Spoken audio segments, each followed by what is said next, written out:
For over a decade, Logan Paul has remained one of the most disliked creators on the internet. No matter the platform or the industry, controversy seems to follow him. From Prime to NFTs to his transition into WWE, nearly every reinvention has sparked backlash. And this didn't happen by accident. This is how Logan Paul completely destroyed his own reputation. On December 31st, 2017, Logan Paul uploaded a video titled "We Found a Body in the Japanese Forest," a title that accurately reflected what was shown. In the video, Logan and his friends travelled to Japan to explore Aokigahara Forest, a location widely known for suicides. While filming, the group intentionally left the designated trail, claiming they planned to camp in the forest overnight. Just minutes after going off path, Logan and his team came across the body of a deceased person. Hey, I really hate to say this. I think there's someone hanging right there. I'm not even f***ing kidding. Do you see it? Instead of turning off the camera and calling the cops, they continued filming, only partially censoring the footage and making jokes despite the severity of what they had just found. It's how our lives unfold. There's no going back. I've seen things I can't unsee. We found body. Yo! What the fuck? The video was later uploaded to YouTube to his largely young audience, which gained over 6 million views within 24 hours of being uploaded. The video immediately sparked backlash. Actor Aaron Paul tweeted, "Dear @Logan Paul, how dare you? You disgust me. I can't believe that so many young people look up to you. So sad. Hopefully this latest video woke them up. You are pure trash. Plain and simple. It is not a joke. Go rot in hell." Even PewDiePie tweeted, "Logan Paul goes to suicide forest. Whoa, we found dead guy here. So crazy. Let me just zoom in on this for the vlog. Okay guys, seriously, leave a like if you're sad too." He later posted a video criticizing Logan for posting such an insensitive video. Now I always knew that Logan Paul was a jackass, so I wasn't really surprised by the fact that once Logan Paul found body that he acted like a jackass. It didn't really come as a shock to me. And he wasn't the only YouTuber calling Logan out. It's all about you, you selfish piece of fucking shit. Honestly, the start of the video spoke volumes. The way you could see the excitement in his eyes that I've got it on my video. This has never happened to anyone before. This isn't happening to you, mate. That didn't happen to you. Death happened to the person because they were so low and so down. Think about them, man. You fucking wanker, honestly. The public disdain was so severe that The Rock, who was a longtime friend of Logan, cut ties with him. In an interview with True Geordie, Logan explained how it happened. "I got a call from my publicist who also repped him, and she's like, 'Hey, Dwayne's asked that you remove every picture and video that you've done with him, and maybe in the future the relationship can be reconciled, but for now, he basically wants nothing to do with you.'" After the backlash intensified, Logan later responded in a lengthy post saying, "Let's start with this. I'm sorry. This is a first for me. I've never faced criticism like this before because I've never made a mistake like this before. I didn't do it for views. I get views. I did it because I thought I could make a positive ripple on the internet, not cause a monsoon of negativity. That's never the intention. I intended to raise awareness for suicide and prevention. And while I thought, if this video saves just one life, it'll be worth it, I was misguided by shock and awe, as portrayed in the video. I still am. I'm often reminded of how big of a reach I truly have, and with great power comes great responsibility. For the first time in my life, I'm regretful to say I handled that power incorrectly. It won't happen again."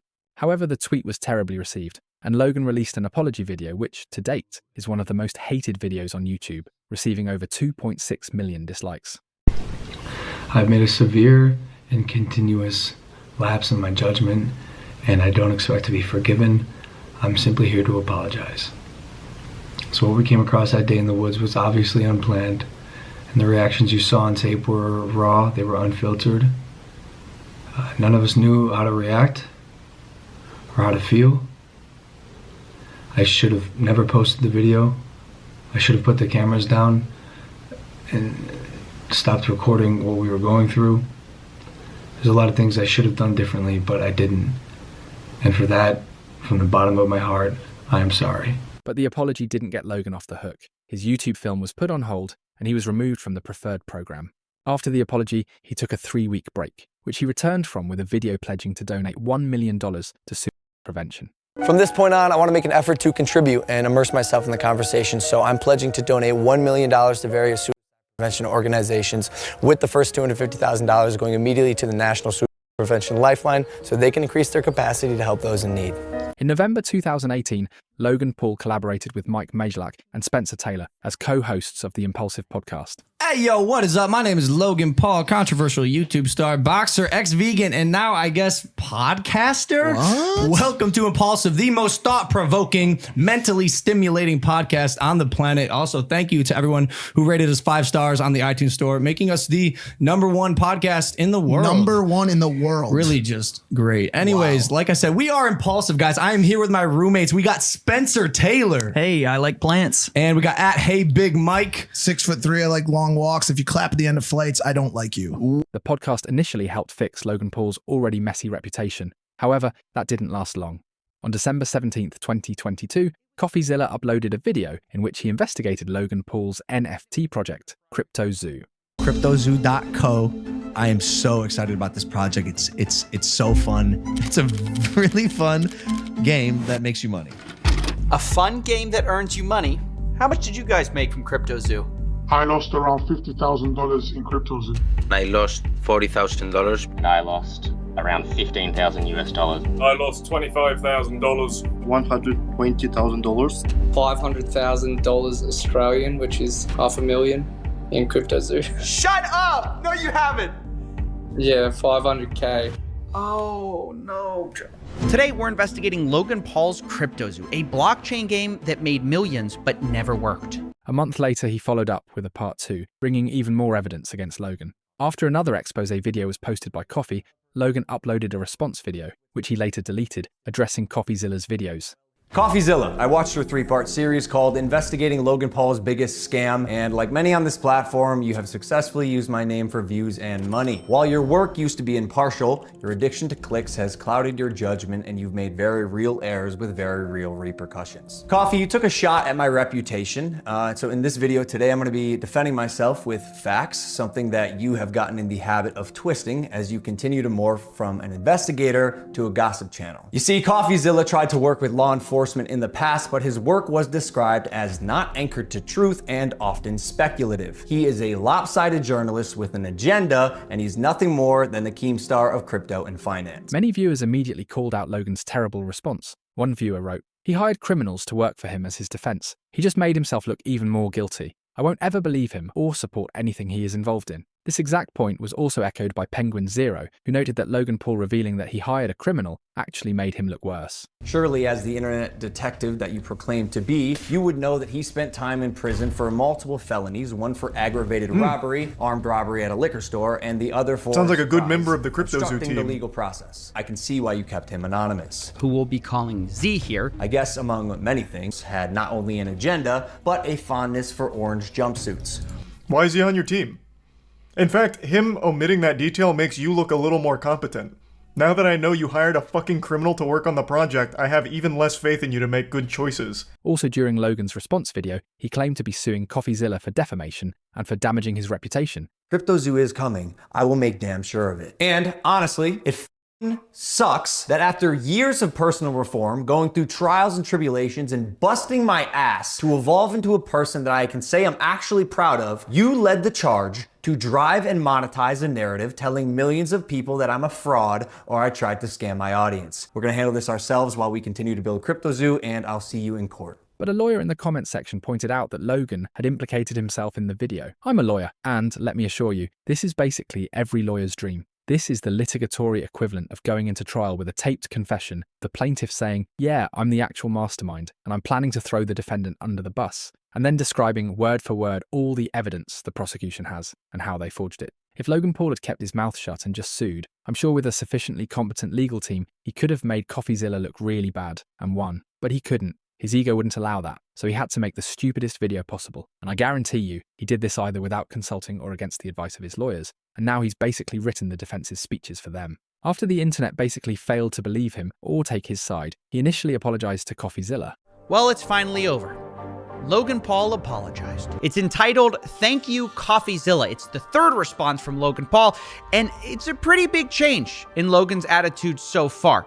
So let's see what he has to say to us. CoffeeZilla is not a criminal. Oh, that's a relief. I thought Logan was gonna hire me. But in all seriousness, this video does have some major admissions in it I want to go through. For one, Logan apologizes to me. I called him, I apologized. My initial response to his series was that of fire and ego. In the same apology, Logan pledged a $1.3 million refund to his victims. Not only that, Logan also pledges a $1.3 million refund plan for people who bought his NFTs. I am personally committing 1,000 ETH to this, which is about $1.3 million. In addition to that, he also promises to finish CryptoZoo, which was left abandoned. And then step 3, obviously finish and deliver the game as outlined in the white paper. 2 years later, CoffeeZilla uploaded a video titled "Logan Paul Sued Me," in which he revealed that Logan had sued him and hired 5 lawyers after he tried to investigate another of Logan's companies. Logan Paul is suing me for CryptoZoo, only a year after he thanked me for it. Rather than pay back his victims fully, Logan would rather publicly humiliate himself in court by accusing me of defaming him. He's hired 5 lawyers to sue me, which he hopes will stop me from exposing him again. You see, only hours before this lawsuit was filed, I had reached out to Logan Paul about a new investigation into one of his companies, which has just been accused by the Canadian government of being a multi-layered fraud in Canada. Also around the same time, Prime was sued for false advertising, with the lawsuit claiming the product is advertised as containing beneficial ingredients like antioxidants, electrolytes and vitamins, without mentioning the presence of harmful PFAS. With PFAS being linked to very serious diseases, Prime was also accused of breach of warranty and violation of consumer protection laws. He was also accused of selling mouldy food to kids after partnering with KSI and MrBeast to launch Lunchly, a kids' meal. As criticism continued to pile up, Logan attempted another reset, this time by transitioning into WWE. But his run in WWE has been filled with hate, with Logan often being booed by the audience.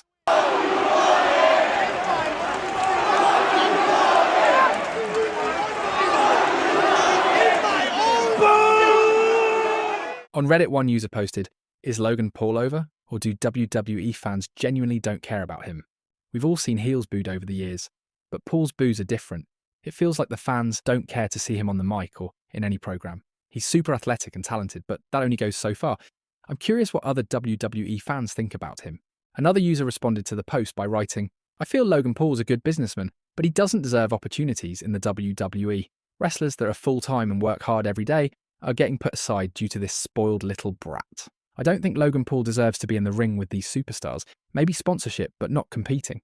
Even Logan himself revealed that even other superstars dislike him in his vlog. It's my understanding that some of my peers are not happy that I get these shots so quickly in my career. Let me break it down for you. In your simple brains, you think I'm here because I go viral. You see the numbers and you think that's why I'm here. No, the reason that I'm here, the reason that I'm given these opportunities so early in my career is A, because I'm fantastic, but B, because I've been getting those impressions for a decade now. And with those impressions comes an audience, a fan base, eyeballs. That's why I'm here.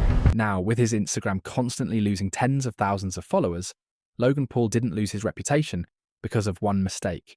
He lost it because the same controversies kept repeating across different platforms, followed by unemotional apologies, and eventually, people stopped believing them.